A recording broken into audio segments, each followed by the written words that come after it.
बिस्मिल्लाहिर्रहमानिर्रहीम, अस्सलाम वालेकुम। अमेरिका अब वो हरकत करने जा रहा है, यानी दूसरे लफ्ज़ों में डोनाल्ड ट्रंप वो हरकत करवाने जा रहा है जो पागलपन के सिवा कुछ भी नहीं है। और अब वो लम्हा आ चुका है कि जहां पर यूरोप और अमेरिका की जंग नहीं, एटमी जंग भी हो सकती है। इस वक्त अमेरिका की एयरफोर्स के तैयारे ग्रीनलैंड में उतरना शुरू हो चुके हैं। आप लोग भूल जाएंगे कि यूक्रेन की और रशिया की जो जंग छिड़ी है वो आप भूल जाएंगे। जो जंग यहाँ पर यूरोप में छिड़ने वाली है, डेनमार्क यानी जिसके अंडर ग्रीनलैंड आता है, ये इलाका अब ये जंग के लिए तैयार हो जाएगा अमेरिका के साथ, क्योंकि डोनाल्ड ट्रंप एक ऐसी हरकत करने के लिए जा रहे हैं इसकी कोई इंतहा नहीं। इस वक्त अमेरिकी एयरफोर्स के तैयारे उतरना शुरू हो गए हैं और इस वक्त ग्रीनलैंड पर कब्जे की तैयारी है। बहुत सारे लोगों को शायद इदराक नहीं है क्या होने के लिए जा रहा है। देखिए, ग्रीनलैंड बेसिकली एक इलाका था जो जर्मनी से लिया गया था। अमेरिका ने उसको आज़ाद करवाया था दूसरी जंग अजीम के बाद, और 1951 से अमेरिका की यहाँ पर एक मिलिट्री बेस है। अब सिनेरियो ये है कि डोनाल्ड ट्रंप ने कहा है कि मैंने ग्रीनलैंड खरीदना है, मुझे चाहिए, क्योंकि इसकी बर्फ़ के नीचे हर जगह पर आपको ऑयल, गैस और रेयर अर्थ मिनरल्स, वो वाले मिनरल्स यहाँ पर मौजूद हैं जो कि अमेरिका को मदद देंगे कि वो चाइना को टेक्नोलॉजी में कई साल पीछे छोड़ दे। चाइना ने यहाँ पर की थी इन्वेस्टमेंट, चाइना को यहाँ पर नज़र आ गया क्या मामला है, रशिया ने भी की। इस सूरत हाल के अंदर ट्रंप को ये समझ आ गई बात कि मामला बड़ा ख़राब है। वो कह रहा है कि मैंने पूरे का पूरा ग्रीनलैंड अब कब्जे में लेना है, फ़ौज यहाँ पर मुझे उतारना पड़ेगी। 85% ग्रीनलैंड के जो लोग हैं रहने वाले, वो कहते हैं हमने किसी सूरत अमेरिका के साथ शामिल नहीं होना। आप इमेजिन करें, 56-57 हज़ार टोटल आबादी है, 57 हज़ार टोटल आबादी है ग्रीनलैंड की। असल में ग्रीनलैंड का एक अपना प्राइम मिनिस्टर है, उनकी डिफेंस, फॉरेन पॉलिसी, ये वो बाकी सारी डेनमार्क के अंडर आती हैं। अब यहाँ पर जो अमेरिका के ख़ास तौर पर सबसे अहम तरीन पोजीशन पर ट्रंप के बाद बैठे हुए हैं नायब प्रेसिडेंट यानी वाइस प्रेसिडेंट, उनकी वाइफ जा रही हैं पूरी एयरफोर्स और लाओ लश्कर के साथ ग्रीनलैंड। अब ये लोग करने क्या जा रहे हैं, ये ग्रीनलैंड पर कब्जा करने जा रहे हैं। ग्रीनलैंड एरिया बड़ा ज़बरदस्त है, यहाँ पर बर्फ़ होती है बड़ी, यानी आप समझ लें कि यहाँ पर कोई ऐसी सूरत हाल नहीं होती। ट्रंप कह रहा है मैं यहाँ पैसा लगाऊंगा, इन्वेस्टमेंट करूँगा यहाँ मिनरल्स लेने। उसके वज़ीर आज़म ने डेनमार्क को कहा है कि अब पानी सर से गुजर चुका है, फौरी तौर पर नेटो की फ़ौजें रवाना करें और अमेरिका का मुकाबला करें, क्योंकि इनके अब जो असरात है वो ठीक नहीं है। यहाँ पर पूरी जगह नेटो के जहाज़, उनकी नेवी, उनकी एयरफोर्स और उनकी फ़ौजें मुकम्मल तौर पर डिप्लॉय कर दे, क्योंकि किसी भी वक्त अब अमेरिका ने यहाँ पर कब्ज़ा करने के लिए आगे बढ़ना। सोचो, अमेरिका की पहले मिलिट्री बेस है तो वहाँ पर उनकी एयरफोर्स आती है, तैयारे उनके उतरते हैं, और ट्रंप ने अब वाइस प्रेसिडेंट उसकी बीवी को यानी कहा है कि जाओ जाकर यहाँ पर सारे का सारा स्नैरियो देखो और उसके बाद हम इसको कब्ज़ा करेंगे। और वो ओपनली कह चुका और कहा है कि जी मैं ख़रीदने को तैयार हूँ। आप ये सोचें, 85% लोग कहते हैं ग्रीनलैंड की 56 हज़ार टोटल आबादी है, 56-57 हज़ार, तो वो कहते हैं जी हमने शामिल नहीं होना। उन्होंने डेनमार्क को कह दिया है। उधर स्नैरियो ये बना है कि नेटो के चीफ को जब ट्रंप ने बुलाया है और बुलाकर उसको धमकी दी है, उसमें ग्रीनलैंड का मामला शामिल है, वो बड़ा क्लियरली कह दिया है। असल में ट्रंप यहाँ पर ये चाह रहा है कि जो बर्फ़ है उसको पिघलाना है और ग्रीनलैंड को कंट्रोल करके पूरी तरह इसके मिनरल्स यानी माइनिंग, रेयर अर्थ मिनरल्स, तमाम चीज़ें मैंने कब्जे में लेनी है।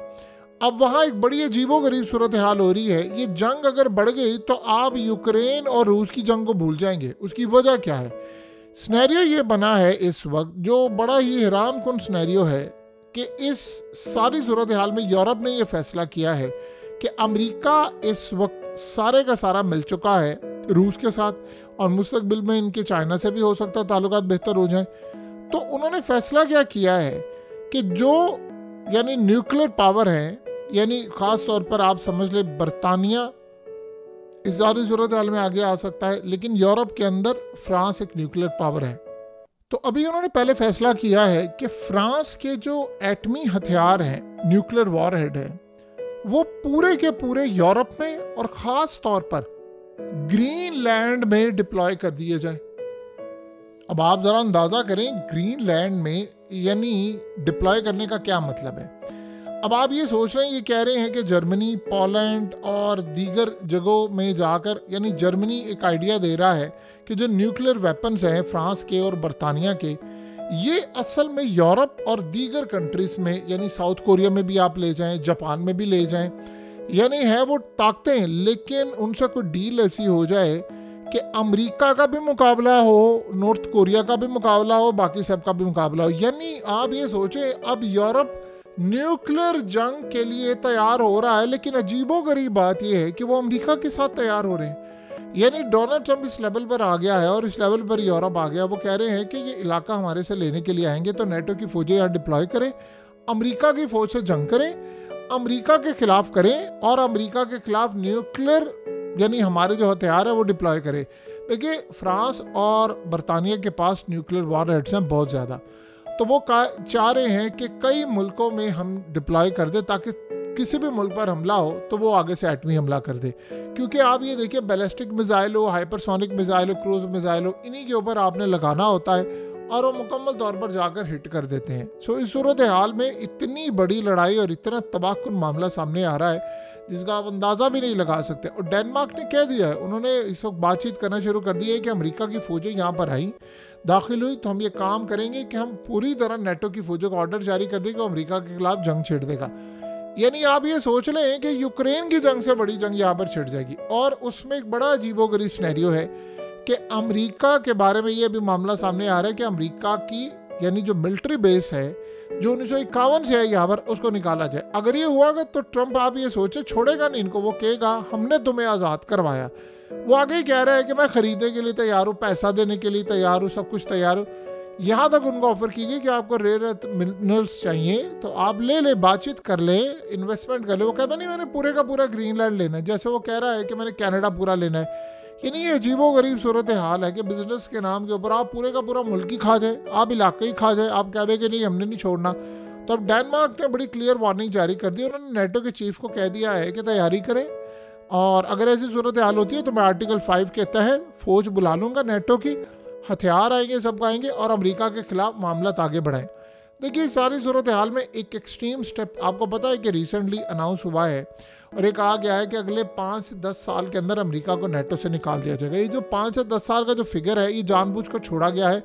ये असल में उन्होंने, हो सकता है एक आधे साल में या उससे पहले, हो सकता है चंद महीनों में अमेरिका को निकाल दे नेटो से। उन्होंने कहा है कि अमेरिका खुद ही निकल जाए तो ज़्यादा बेहतर है, धक्के मार के हम निकाल देंगे। क्योंकि देखिए, दो सूरत हाल पैदा हो रही है। डोनाल्ड ट्रंप ने रहना है अभी 4 साल तक, अगर वो जिंदा रहा। इसके बाद ये आइन में तरमीम करेंगे, उसके बाद डोनाल्ड ट्रंप मजीद यानी 2 टर्म हो सकता है और ले ले। वो ये टर्म की जो कंडीशन है कि 2 दफ़ा से ज़्यादा आप प्रेसिडेंट रह नहीं सकते, वो इसको ख़त्म कर दें। फिर उसके बाद हो सकता है ओबामा भी मैदान में इलेक्शन लड़ने के लिए आ जाए, बहुत सारी ताकतें आ जाए। लेकिन ट्रंप फिर जाहिर सी बात है जीत जाएगा, उसकी पॉपुलैरिटी आफ्टर ऑल है। वो अलग बात है कि रिसेंटली गजा की जो जंग दोबारा शुरू की है, यमन से लड़ाई शुरू की है और लेबनान का मामला छिड़ा है, उसके बाद पॉपुलैरिटी कम हुई है, लेकिन आफ्टर ऑल बाइडन से ज़्यादा है। और उसने काम क्या करना है, उसने अगले 4 साल में अमेरिकी इस्टेब्लिशमेंट को इतना तोड़ देना है कि किसी को इलेक्शन जितवाए हरवान वाली पोजीशन में रहे ही ना। तो यहाँ पर अब ये मामला सामने आया है कि वो बढ़ जाए। ये सोच रहे हैं कि यूरोप वाले कि अगर ये 4 साल रहा बंदा और उसके बाद आगे रहा, क्योंकि 4 साल तो अभी पक्के हैं ना उसके, तो वो 4 साल में पता नहीं क्या कुछ कर जाएगा। हमें इसको पहले निकाल देना चाहिए, हमें अब न्यूक्लियर जंग की तैयारी करनी चाहिए और हमें पूरी तरह अपने मामलात को आगे लेकर चलना है। देखिए, इस चक्कर के अंदर स्टॉक मार्केट का बुरा हाल है, कभी ऊपर जा रही है, कभी नीचे जा रही है, इकॉनमी का कुछ पता नहीं है। जापान के अंदर इकोनॉमिक स्लो डाउन आ गया है और हालत ये है कि इसके असरात पूरी दुनिया पर पड़े और सारे इस वक्त परेशान हैं कि यार ये चल क्या रहा है। यानी यूरोप के साथ अमेरिका की लड़ाई, पहले तो यूरोप और अमेरिका मिलकर सारी दुनिया पर चढ़ाई करते थे और अब हालत ये हो चुकी है कि यूक्रेन की जंग को आप भूल जाएं, आप रशिया की जंग को भूल जाएं, जो ग्रीनलैंड की जंग शुरू होने वाली है वो उससे ज़्यादा खतरनाक है और वो एक दफ़ा छिड़ गई तो फिर आप देखिए ट्रंप कुछ भी कर सकता है, किसी लेवल पर भी जा सकता है। ये जो रिसेंटली उसने टैरिफ आयद किए हैं वो क्या था, वो इसीलिए था ना कि सारे का सारा मामला ख़राब हो जाएगा, मैं यूरोप को दबाऊंगा। अब वो कह रहे थे हमने दबना नहीं है। देखिए, उन्होंने इन पर टैक्स लगाया, ट्रंप ने कहा वापस ले लो नहीं तो मैं तुम्हें टैक्स लगा दूंगा तुम्हारी जितनी शराब हो तमाम चीज़ों पर। इन्होंने वापस नहीं लिया। इसका मतलब है कि यूरोप लड़ाई के मूड में है। इसका मतलब है कि यूरोप जंग के लिए तैयार बैठा हुआ है। तो कुल मिलाकर अगर हम सारी सूरत हाल का जायज़ा लें तो एक बात तय है कि डोनाल्ड ट्रंप जो भी काम कर रहा है, ये लड़ाई बड़ी ख़तरनाक हो सकती है। और अब यूरोप को एक बात का अंदाज़ा हो गया है कि हमें अमेरिका पर इन्हिसार नहीं करना।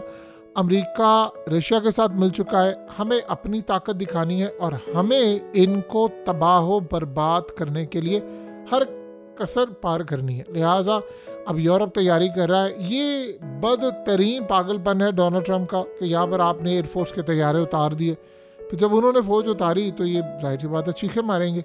और ये कैसी बात है कि नेटो के अंदर वाली कंट्रीज ये आपस में लड़ जाएंगी।